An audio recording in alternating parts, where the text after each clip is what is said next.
তানজিলুম মির রাব্বিল আলামিন। এই কোরআন নাযিল হয়েছে রব্বুল আলামিনের পক্ষ থেকে। সুবহানাল্লাহ। আলামিন কত বড় এক শব্দ, তাই না? আপনাদেরকে এর আগেও বলেছি, গোটা কোরআনে যা আছে তা আছে কোথায়? সূরাতুল ফাতিহা। কোন সূরা?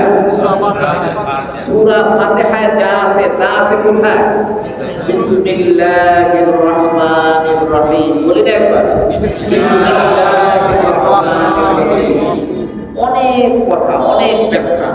সম্মানিত হাজিরিন, এই কোরআন আল্লাহ তাআলার পক্ষ থেকে নাযিল হওয়া, যিনি সারা জাহানের রব। সুবহানাল্লাহ। আচ্ছা, আমরা যে অ্যাটম বোমা বলি, তাই না? অ্যাটম বোমার মধ্যে অ্যাটম বোমাকে ভাঙলে দুইটা জিনিস হয়, কি কি তার নাম? অণু আর পরমাণু।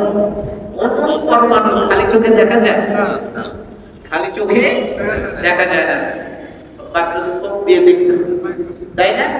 আল্লাহ সুবহানাহু ওয়া তাআলা সবার রব। আল্লাহ।